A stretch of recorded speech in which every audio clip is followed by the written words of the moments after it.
Hoje, vamos primeiro começar orando. Pedir a Deus que possa iluminar nossa mente e nosso coração para entender a palavra dele. Amém?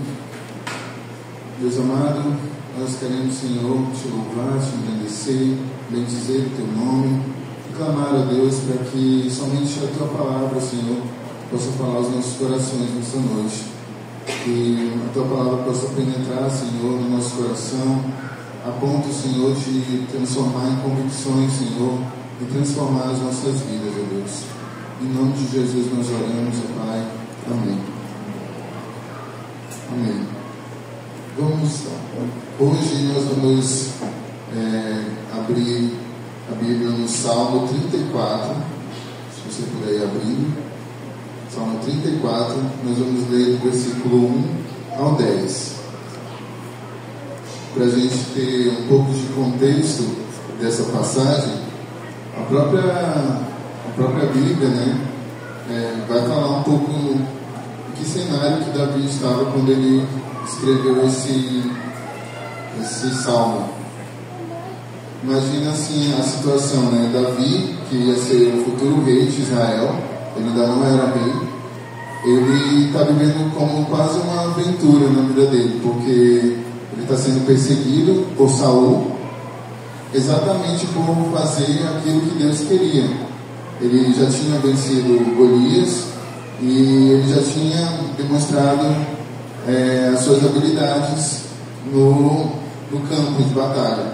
Tanto que as pessoas já faziam músicas a respeito de Davi e exaltavam, né, essas habilidades que ele tinha e colocavam Saul como alguém que tivesse matado menos do que ele na guerra.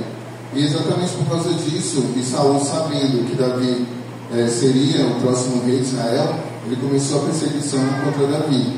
E nessa perseguição, Davi fugiu, né, e ele acabou parando na cidade de Gate, que era uma cidade dos filisteus, e uma cidade que é a cidade do povo que ele derrotou, né? Golias era filisteu também, aquele povo era filisteu. Nessa oportunidade, ele viu que ali tinha muitas pessoas que poderiam querer se vingar dele. Então ele criou uma estratégia inusitada que foi se fazer de doido, literalmente, não como a gente fala, mas realmente ele começou a agir como um maluco, né, naquele lugar, para poder enganar o rei daquele lugar, para que ele não fosse morto, porque se ele tivesse nas faculdades mentais normais dele, com certeza o rei entenderia como uma ameaça. E aí nessa oportunidade ele acabou fugindo, né, porque o rei falou assim: olha, para que vocês trouxeram esse maluco aqui? Será que está faltando maluco aqui na minha terra? Já tem doido demais aqui. Então ele conseguiu enganar o rei dessa forma, nessa estratégia dele, e acabou indo para uma caverna, que agora eu esqueci o nome da caverna, mas nessa caverna ele acaba escrevendo esse salmo, porque Deus livrou ele, né, da morte dos seus inimigos e ainda escondeu ele de Saul. Então, nesse contexto, a gente já pode começar a fazer a leitura do texto. Se vocês puderem me acompanhar, diz assim, versículo 1: bendirei o Senhor o tempo todo, os meus lábios sempre o louvarão. Minha alma se gloriará no Senhor. Ouçam os oprimidos e se alegrem. Proclamem a grandeza do Senhor comigo. Juntos exaltaremos o seu nome. Busquei o Senhor e ele me respondeu. Livrou-me de todos os meus temores. Os que olham para ele estão radiantes de alegria. Seus rostos jamais mostrarão decepção. Este pobre homem clamou e o Senhor o ouviu e o libertou de todas as suas tribulações. O anjo do Senhor é sentinela ao redor daqueles que o temem e os livra. Provem e vejam como o Senhor é bom, como é feliz o homem que nele se refugia. Temam o Senhor, vocês que são os seus santos, pois nada falta aos que o temem. Os leões podem passar necessidade e fome, mas os que buscam o Senhor de nada têm falta. Bom, aqui a gente vai ver que Davi, quando ele escreveu esse salmo, ele quase não fala sobre essa questão que ele tinha acabado de passar, dele ter se feito de louco. Ele não conta a história, mas ele mostra que ele não está se apoiando na estratégia que ele criou, que na verdade ele foi salvo não foi porque ele se fez de maluco, ele foi salvo porque ele tem um Deus que cuida dele, e ele não está se confiando nas estratégias que ele tem. E a gente vai ver aqui no texto que tanto é verdade isso, que no texto ele nem cita isso, apesar de ser desse contexto, mas ele vai mostrar que ele pôde provar do Senhor, experimentar de Deus e ver a bondade de Deus na vida dele, que ele se alegrou no Senhor e se regozijou nele, e ele ainda convida as pessoas a fazerem o mesmo. Então ele diz assim: olha, na verdade eu estou dando um testemunho de como o Senhor é bom. Eu quero que vocês também se alegrem comigo pela bondade de Deus. Vejam, venham até mim, venham até Deus, provem da bondade dele, experimentem o que eu experimentei. Eu estou tendo um testemunho de que minha vida foi salva por ele, de que ele tem cuidado de mim, de que ele tem estado comigo. Ele começa o primeiro versículo dizendo isso: bendirei o Senhor em todo o tempo, os meus lábios sempre o louvarão. Em todo o tempo aqui, gente, quando ele fala assim, esse compromisso que ele tem de bendizer o Senhor em todo o tempo, não é só vou passar todos os dias da minha vida bendizendo o Senhor, mas é em qualquer tipo de tempo, ou qualquer circunstância, seja nos tempos bons ou ruins, seja nas circunstâncias difíceis ou não. E ele estava na circunstância muito difícil, né? Estava fugindo. Os meus lábios sempre o louvarão. Essa semana eu fiquei muito triste pelo que aconteceu com os nossos irmãos. E quando eu abri o WhatsApp hoje, aí eu estava passando os status, aí eu vi no status do Thiago Cunha, ele colocou lá o versículo de Jó, né? Dizendo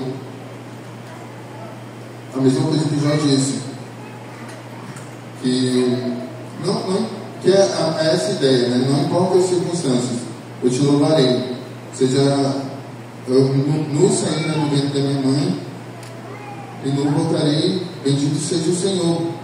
Em todas as circunstâncias da nossa vida, sejam as mais difíceis que a gente puder passar, sempre será uma resposta boa bendizer ao Senhor, porque Ele é digno do louvor da nossa adoração, Ele é digno dos nossos lábios o louvar. Aqui,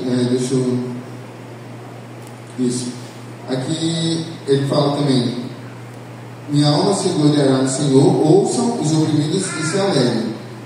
Aqueles que conhecem a Deus vão ver o louvor dos nossos lábios e se alegrar em Deus, vão ser motivados a olhar e ver o que Deus faz na vida dos que têm um coração cheio de gratidão e alegria e contentamento.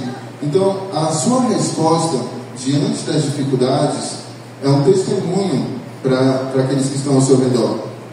É um testemunho do que Deus é na sua vida, de que Deus não precisa estar fazendo só coisas que te fazem sorrir para que você o adore. Na conferência do ano passado, não sei se vocês lembram, que falava sobre 2 Coríntios, falava muito sobre como que nós lidamos com os irmãos da nossa igreja, né?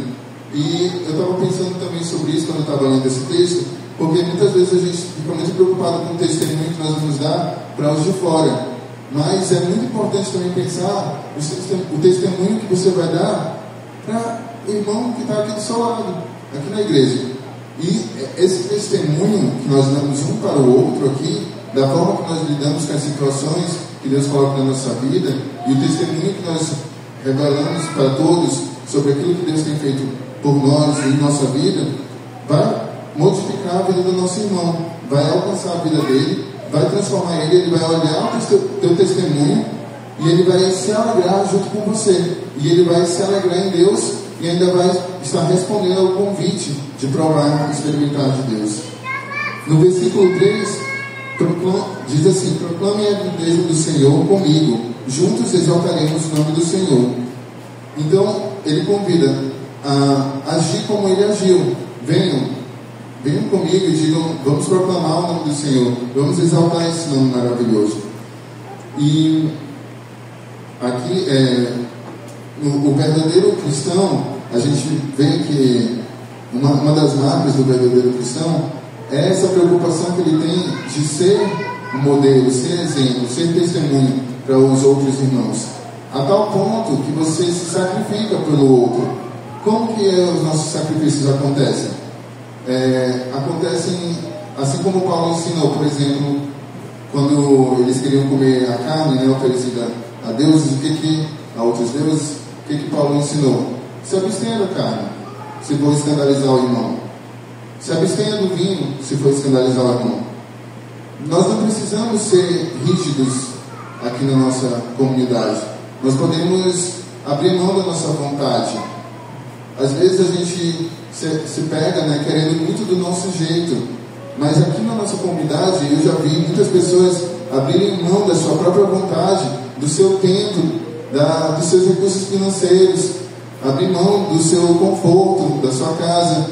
Os irmãos que recebem a gente, por exemplo, no grupo de vida, eles abrem mão do seu tempo, tem que limpar, tem que cuidar daquele ambiente, tem que às vezes trazer um lanche, e tudo isso requer tempo, requer disposição. São sacrifícios humanos, claro, pequenos, não se comparam ao sacrifício do nosso Deus, mas é uma doação nossa para o nosso irmão, e é um serviço que nós prestamos para a nossa igreja, e é um testemunho que você está dando também nesse mesmo momento.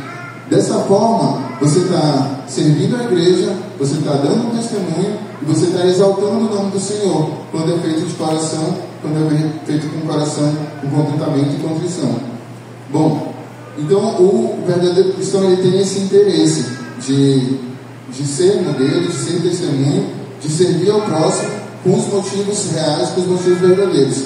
E ele quer que esse comportamento dele se espalhe de tal modo que os outros possam experimentar também, porque na verdade isso é fruto da relação que ele tem, da comunhão que ele tem com Deus. Então ele convida os outros a agirem da mesma forma, para poder as outras pessoas também experimentarem do que Deus tem feito na vida dele e vai fazer na vida dessa pessoa também. Eu não sei se eu estou conseguindo me explicar, mas eu espero que vocês estejam entendendo o meu ponto. Bom, e no final das contas é bom quando você vê um irmão que chegou aqui na igreja, que não era seu irmão ainda em Cristo, mas aqui ele vem, se converte, ele não sabia orar, ele não sabia quem era Deus, e todos esses testemunhos nossos, o nosso serviço, a nossa pregação do Evangelho, tanto no púlpito como no 1 a 1, das nossas conversas, dos nossos grupos de vida, fazem com que essa pessoa conheça ao Senhor, frutifique, e você enxerga que ela é resultado de toda essa comunhão, de todo esse processo que Deus usa cada um de nós para servir aquele coração. Enquanto um planta a semente, o outro vai colher, porque ele está ali dentro dele germinando, e é como se cada um de nós colocasse um pouquinho de adubo, sabe? Um pouquinho de água, regando, cultivando aquele coração, e aquele coração é alcançado pelo Espírito Santo, porque o Espírito Santo está aqui no nosso meio. Bom, continuando aqui no versículo 4, busquei o Senhor e Ele me respondeu, livrou-me de todos os meus temores. Isso aqui é maravilhoso.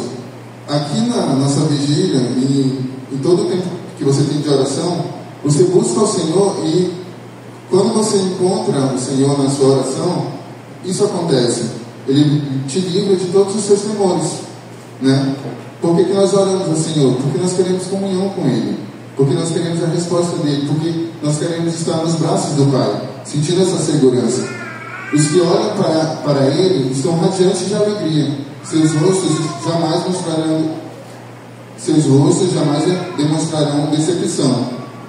Na oração, você nunca se decepciona com Deus. É sempre maravilhoso, é sempre bom estar na presença do nosso Deus. Este pobre homem clamou, no caso da Davi, clamou, e o Senhor ouviu e o libertou de todas as suas tribulações.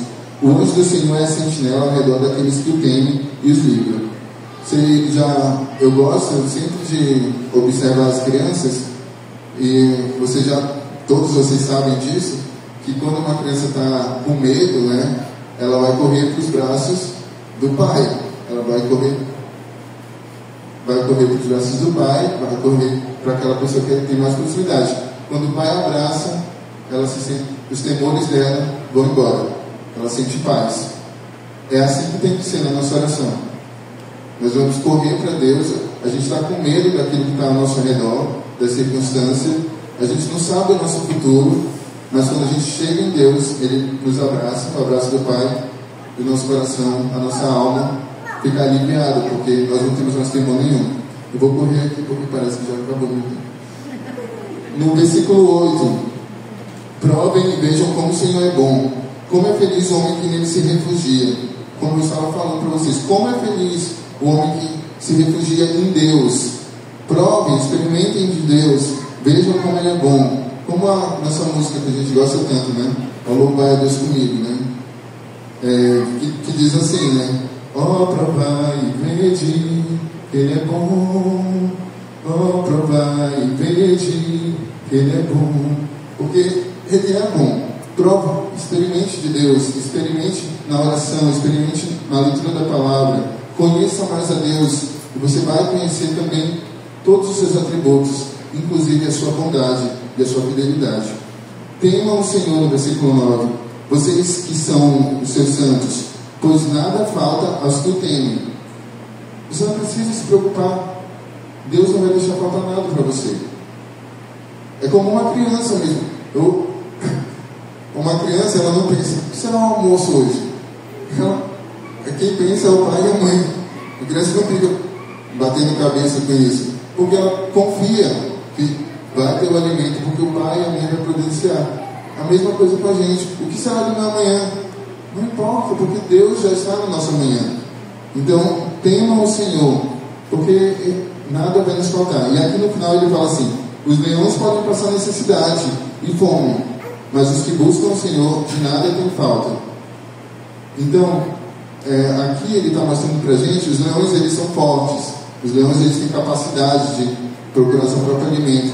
Não importa o quanto você é inteligente, não importa o quanto você é capaz, a sua confiança não pode estar em si mesmo, tem que estar em Deus, porque é nele que você tem certeza absoluta, é nele que você tem o refúgio, a segurança. É Ele que é o teu sentinela, é Ele que te protege, Ele que vigia por você, Ele que batalha por você. Então, eu quero ver se eu tenho uma coisa dele. Mas eu vou finalizar dizendo isso: venham, experimentem, provem do Senhor e vejam o quanto Ele é bom.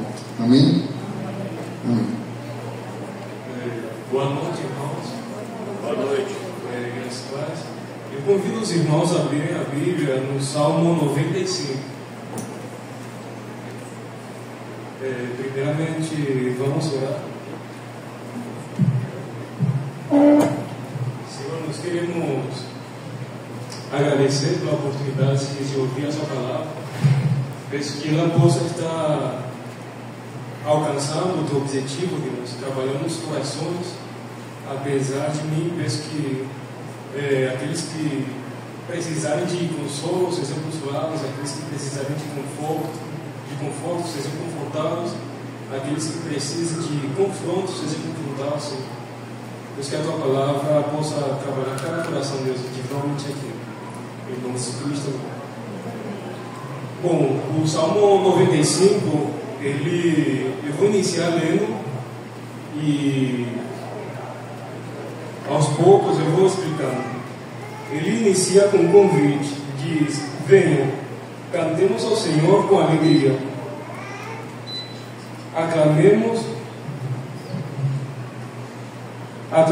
a rocha da nossa salvação, vamos à presença dele com ações de graça, vamos aclamá-lo com um cântico de louvor, pois o Senhor é o grande Deus, o grande Rei acima de todos os deuses.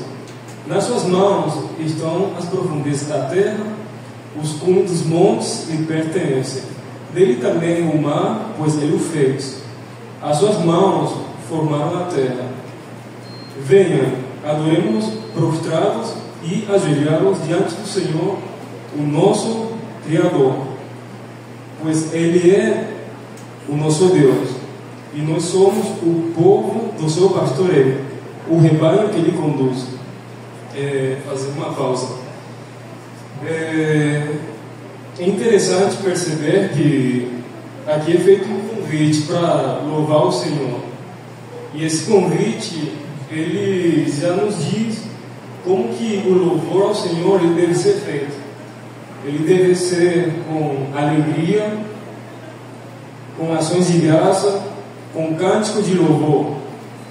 E logo em seguida, no versículo 3, ele diz o motivo: pois grande é Deus.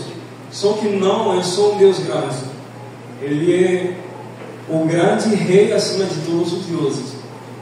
Então, esse louvor está sendo direcionado não a qualquer rei, não a qualquer autoridade, mas a um Deus supremo, único e verdadeiro. Ele logo em seguida continua que nas suas mãos estão as profundezas da terra e os cumes dos montes. Então traz aquele entendimento de amplitude. Tudo pertence a ele, tanto aquilo que mais está nas profundezas da terra, quanto o que ele criou que está nessa altura. Tudo é sustentável pelas mãos do Senhor.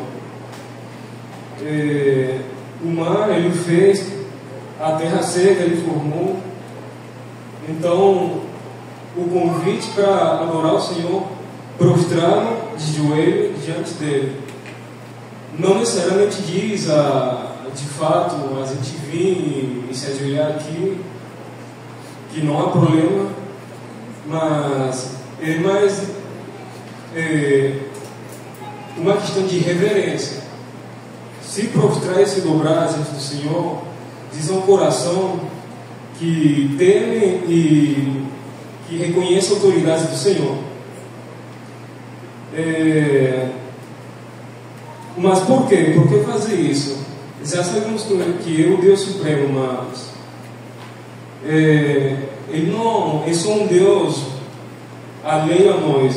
Aqui logo em seguida continua trazendo para nós a informação de que Ele é o nosso Deus e nós somos o povo do seu pastoreio, o rebanho que Ele conduz. Então é de grande privilégio para nós podermos reconhecer ao Senhor, ouvir a sua palavra e sermos aceitos na sua presença. Em outro contexto da história, isso não seria possível. Sempre foi possível por causa de Cristo, por causa da promessa daquele cordeiro que ia vir, e para nós a promessa daquele cordeiro que já veio, né? Então sempre é por causa de Cristo que nós podemos ter acesso a esse Deus grandioso. Mas o que nós podemos tirar de conclusão com isso? Que servir ao Senhor requer de nós um coração que se alegra no Senhor, um coração que reconhece a supremacia do Senhor, a divindade, a autoridade dele, e um coração reverente. Sem esses três pontos é impossível louvar o Senhor de forma verdadeira.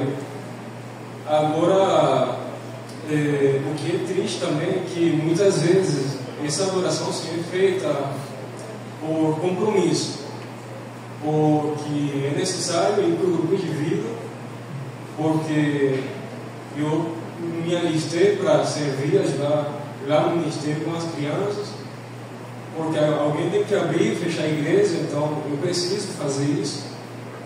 Mas o Senhor não está realmente se importando com nada disso.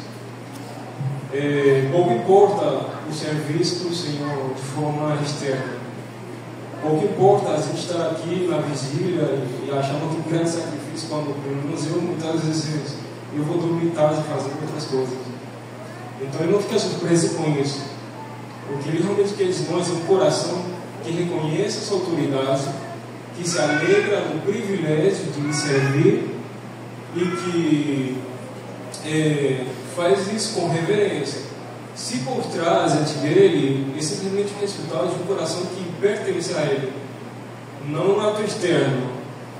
Então, a reflexão aqui é o que nós podemos fazer hoje para, de fato, servir ao Senhor com o nosso coração, e não simplesmente de uma forma externa.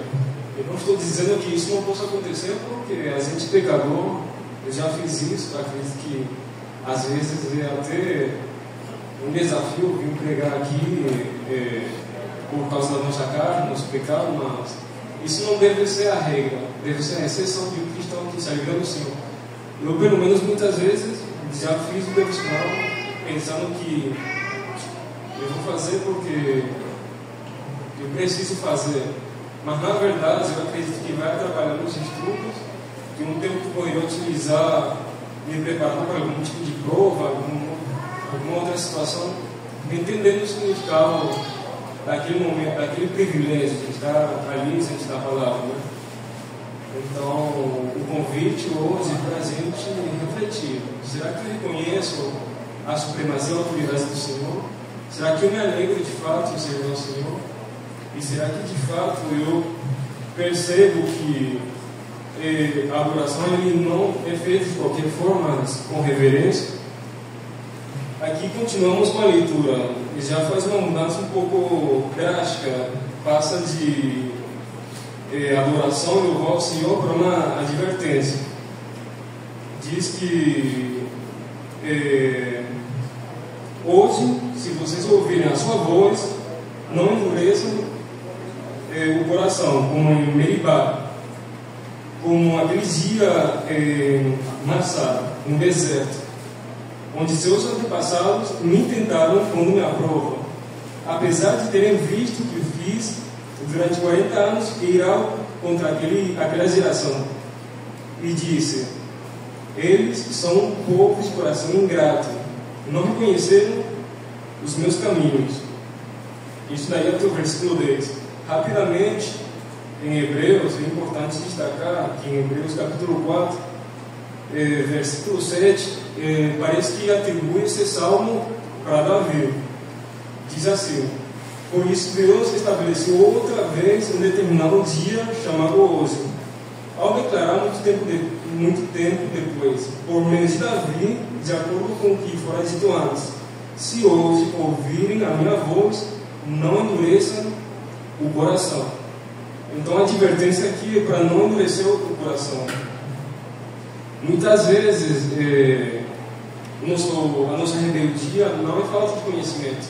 Muitas vezes, quando a gente peca, é uma escolha consciente, não é falta de informação. A questão é o coração endurecido. E Davi está divertindo aqueles que ele está convidando a adorar o Senhor para não endurecer o coração, como já aconteceu antigamente. Ele cita aquele povo no deserto, né? Quando o Senhor disse que iria dar a Canaã como terra prometida, aí enviam 12 espiões, 2 dão um relatório bom, 10 não, o povo desconfia do Senhor, o Senhor se ira e acima de 20 anos todos morreram. Se passou 400 anos nesse período.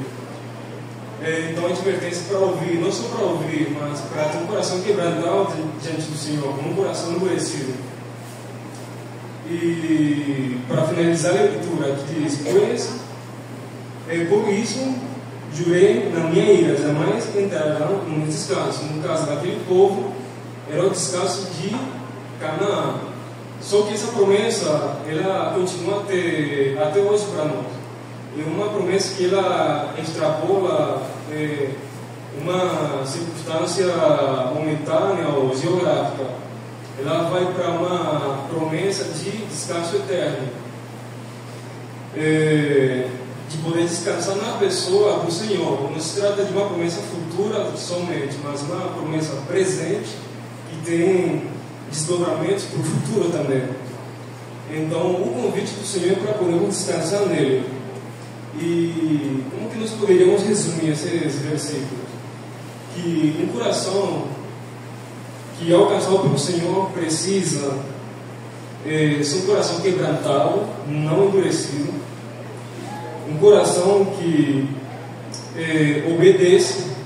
Temos a possibilidade de não obedecer, um coração que obedece. Aquele povo, ele teve medo pelo relatório daqueles 10 homens, tiveram medo. a gente tem que obedecer pela fé. E por último, é para a gente descansar no Senhor. Não é possível conhecer o Senhor e viver sempre em desespero, como se a nossa vida dependesse deste mundo. Mas a nossa provisão, o nosso descanso deve ser o Senhor. Então a única forma da gente poder usufruir desse descanso é em Cristo. Não há uma outra alternativa, um outro meio possível. E uma aplicação que muitas vezes eu, vez após vez, várias vezes, eu me encontro não sofrendo esse descanso não por causa de Cristo, mas por causa da minha incredulidade. Então, o convite para vocês é creiam, ouçam, com o coração reverente, com o coração quebrantado, e descansem no Senhor. Oremos. Senhor, nós queremos agradecer pela sua palavra, obrigado por Cristo, Deus, que nos traz esperança, alegria, que é a nossa rocha, Deus, que é o nosso verdadeiro consolo, Deus, este mundo musical. Deus, que o Senhor possa estar nos dando um coração fiel, um coração que te obedece, um coração quebrantado e não orgulhoso, Deus. Ajuda-nos a ouvir a sua palavra, Deus, e não as nossas emoções ou os nossos raciocínios, Deus. Em nome de Cristo, amém. Vamos abrir lá no Salmo 101, Salmo Davídico. Amém? Salmo 101. A palavra do Senhor fala assim: cantarei a lealdade e a justiça. A ti, Senhor, cantarei louvores. Seguirei o caminho da integridade. Quando virás ao meu encontro, em minha casa viverei de coração íntegro. Repudiarei todo o mal. Odeio a conduta dos infiéis. Jamais me dominará. Longe estou dos perversos de coração. Não quero envolver-me com o mal. Farei calar ao que difama o próximo às ocultas. Não vou tolerar o homem de olhos arrogantes e de coração orgulhoso. Meus olhos aprovam os fiéis da terra, e eles habitarão comigo. Somente quem tem vida íntegra me servirá. Quem pratica a fraude não habitará no meu santuário. O mentiroso não permanecerá na minha presença. Cada manhã fiz calar todos os ímpios desta terra. Eliminei todos os malfeitores da cidade do Senhor. Oremos.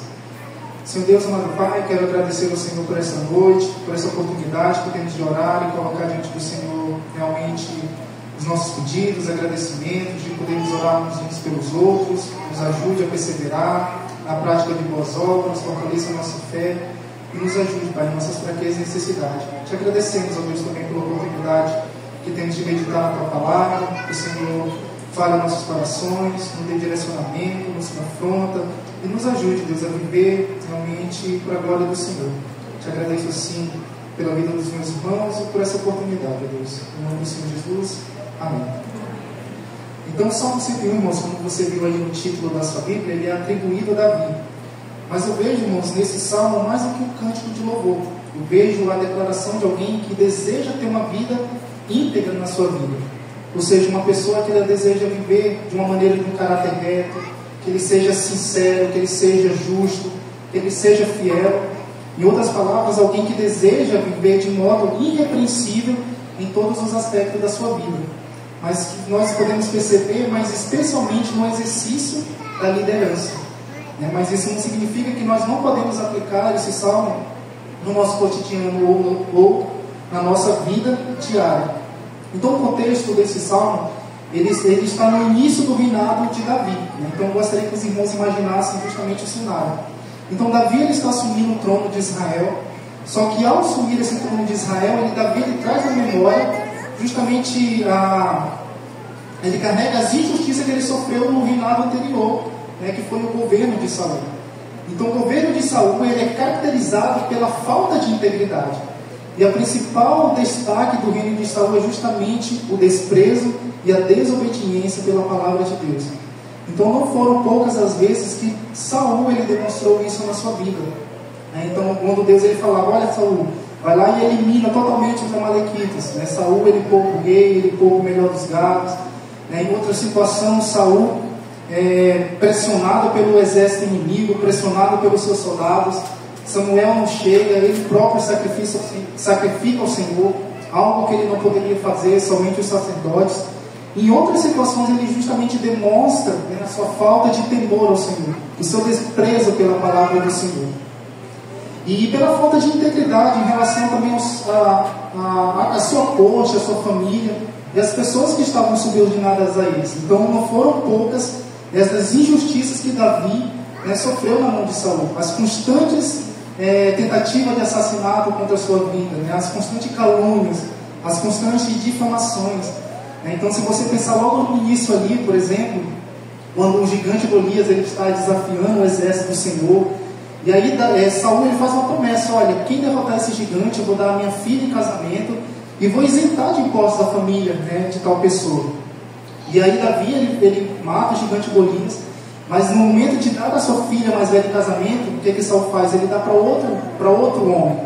E nas escrituras não mostram justamente que ele cumpriu com a sua palavra honrar, justamente de isento de impostos a família da pessoa que matou, né, Golias. Isso aconteceu durante todo o seu reinado, tanto com a sua família como as pessoas da sua própria corte.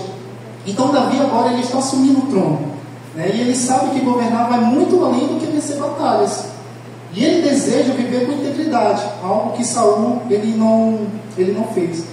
Mas eu quero entender, que vocês entendam que esse desejo de Davi de governar com integridade, ele não surge apenas das circunstâncias a qual ele passou no governo anterior, mas ele surge justamente porque ele já vivia com integridade antes. Então não é à toa que Davi é considerado um homem segundo o coração de Deus, porque ele já vivia no temor do Senhor, ele já conhecia a palavra do Senhor, ele sabia como um rei ele deveria proceder, como deveria ser a vida de um rei, justamente obediente, submisso à palavra do Senhor, que temesse ao Senhor. Então Davi ele já vivia essa vida de integridade.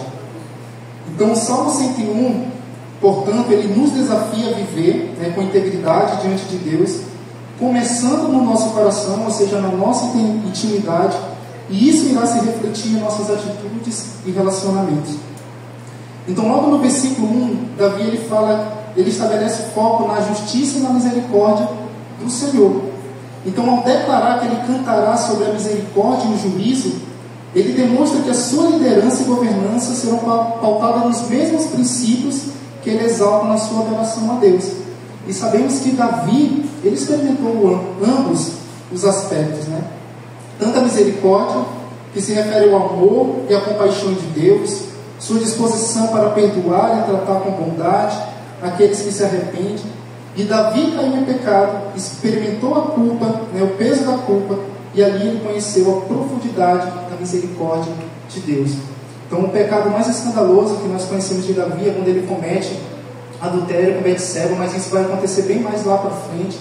Mas isso não quer dizer que Davi antes não havia pecado contra o Senhor. Não quer dizer que antes ele justamente pisou na bola diante do Senhor e não havia experimentado essa misericórdia do Senhor. Mas nós vamos ver em vários momentos da sua vida Davi experimentando essa misericórdia. Eu lembro de algo muito nítido quando ele faz o censo em Israel, demonstrando o seu orgulho, falta de dependência diante do Senhor. E aí Deus dá 3 punições para eles, né? 3 anos de fome, ou 3 meses fugindo do seu inimigo, ou 3 dias de praga diante do Senhor. E ele fala que ele prefere cair nas mãos do Senhor, porque Deus teria misericórdia dele, do que ele cair nas mãos dos homens. Então Davi experimentou a misericórdia. E ele também experimentou, né, o juízo de Deus, a justiça de Deus, ou seja, refere-se ao julgamento de Deus, a sua capacidade de corrigir o mal, de assegurar que a justiça seja feita. Davi foi perseguido por Saul injustamente, e ali ele aprendeu a confiar na justiça de Deus. Então, como eu falei, não foram poucas as tentativas de Saul de matar Davi. Então, numa dessas empreitadas, Davi ele foge, ele se esconde no fundo de uma caverna, e Davi ali, e Saul em perseguição a ele, entra nessa caverna para fazer a sua necessidade, sem saber que Davi estava ali. E aí os soldados, justamente de Davi, ficam felizes. Olha, Davi, Deus está entregando os teus inimigos em tuas mãos. E devemos lembrar que Davi já havia sido ungido, como o próximo rei de Israel. Então os soldados olham a oportunidade que Deus está te dando. E aí Davi ele repreende seus soldados, não deixa que eles façam mal a Saul, mas ele vai lá e corta apenas um manto, né, de Saul ali para mostrar que ele poderia ter matado Saul. Mas ele fala que ele tomado de um remorso tão grande por ter levantado a mão contra o escolhido do Senhor, né, que ele declara isso depois para Saul. Em outra situação, né, Saul ele para uma estrada, Deus faz com que eles caiam no profundo sono.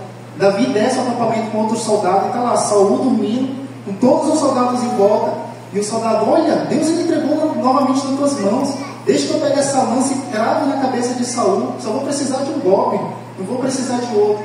E novamente Davi, ele coloca, né, não, Deus vai tratar com ele, né, Deus vai matá-lo, ou vai chegar o tempo dele, ele vai morrer, ou ele vai para a batalha e ele morrerá. Mas ele confiou na justiça de Deus, né? Então ele está dizendo aqui que louvará tanto o amor misericordioso de Deus, quanto as suas decisões justas. Ou seja, ele exalta a Deus que perdoa com compaixão, mas também julga com retidão. E o que esse versículo, irmãos, nos ensina? O versículo nos ensina que a nossa adoração ela deve estar ligada à nossa prática diária. Não se trata apenas de louvar a Deus com palavras, mas de viver de acordo com os princípios que exaltamos em nosso louvor. Eu creio que os irmãos já ouviram aquela frase que o cristão ele não mente, ele canta, né? Infelizmente isso não deixa de ser uma verdade, né? Então não adianta cantar louvores a Deus enquanto se vive de maneira contrária aos princípios que se propõem. Avalie se a sua adoração está alinhada com as suas ações diárias. Se você canta sobre misericórdia, justiça e amor, deve buscar viver esses valores na prática. Então hoje nós temos vários louvores na nossa vida, mas quantos desses louvores de fato eles são evidenciados, né, no meu contexto, nos meus relacionamentos? Então cantamos sobre amor, misericórdia, mas eu odeio meu irmão, eu não perdoo meu irmão, eu bato mágoa do meu irmão. Então Davi ele exalta princípios do Senhor, né, atributos do Senhor, né, a qual justamente ele procurou viver na sua vida diária. E dos versículos 2 a 4, Davi vai enfatizar a importância da integridade pessoal e a rejeição à justiça. Então ele promete evitar injustiças e más influências, destacando a importância de ter um caráter reto e uma vida de acordo com os princípios de Deus, não apenas em público, mas especialmente dentro de casa, né? O versículo 2 vai nos falar. E uma história ilustrativa que eu creio que todos conhecem é da mulher do pastor, né? Que ela pegou as coisas dela e disse que ia morar na igreja, porque lá o pastor ele era amável, ele era respeitável, ele tratava todos bem, estava sempre com um sorriso no rosto. Já em casa, né, ele era frequentemente impiedoso e exigente, né? E o interessante, irmãos, assim, eu já tinha preparado esses estudos algumas semanas, e esses dias eu fui chamado a atenção pela minha esposa em relação a esse princípio, né? Então minha esposa ela chamou a minha atenção: olha, se você está sempre disposto a ajudar os outros, a resolver os problemas dos outros, sempre com um sorriso dos outros no rosto, mas quando é para resolver meus problemas, você demonstra bota dificuldade, né? Coloca dificuldades, né? Faz com raiva, não quer fazer as coisas. E ela me chamou a atenção e eu tive que concordar com ela. Então, uma das coisas que eu aprendi, que o verdadeiro caráter é revelado em como tratamos aqueles que estão mais próximos de nós. A verdadeira integridade começa em casa, onde o comportamento de um líder deve refletir os mesmos princípios que ele prega publicamente. Então, não adianta nada, né, eu pregar sobre justiça, sobre amor, sobre misericórdia, mas no meu círculo íntimo, no meu círculo de relacionamento, eu não tenho refletido isso.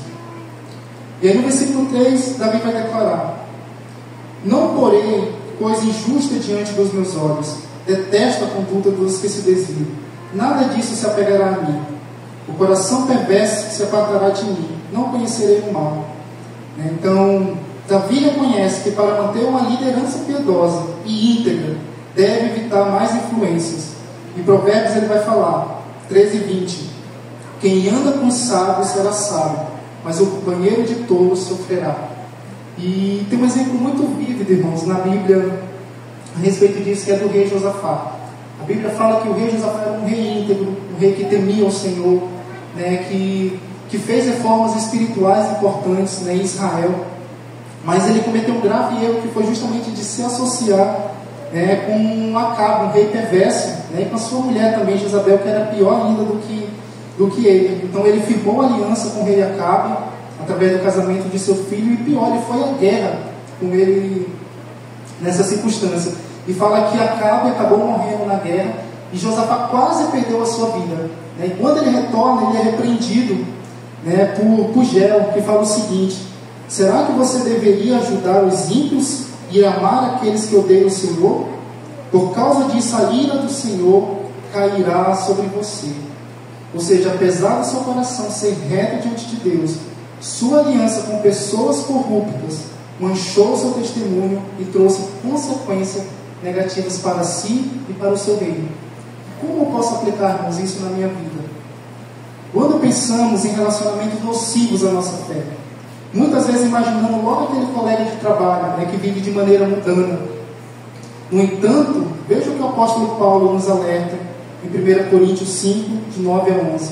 Ele fala: já lhe disse por carta que não se associe com pessoas imorais.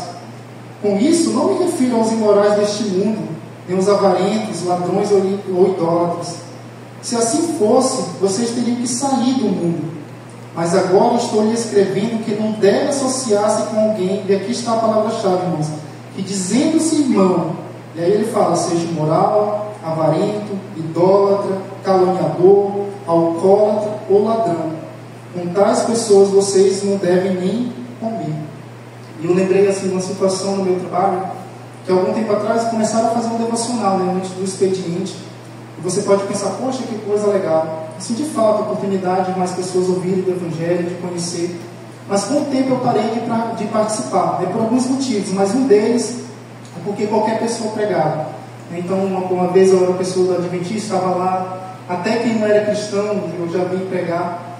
Mas assim, o que foi mais marcante é que uma pessoa, como o Paulo está dizendo aqui, que se dizia irmão, mas havia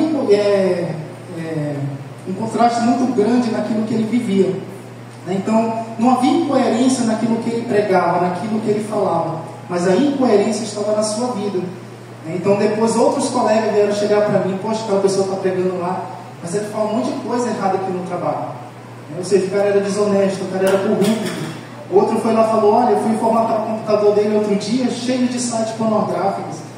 Então, eu estou dizendo aqui, irmãos, que o pregador, ele não é perfeito, no sentido de ele não ter falhas, né? Mas, como eu coloquei aqui, a questão é que a vida de um cristão ou um líder, ela deve ser caracterizada pelo arrependimento contínuo.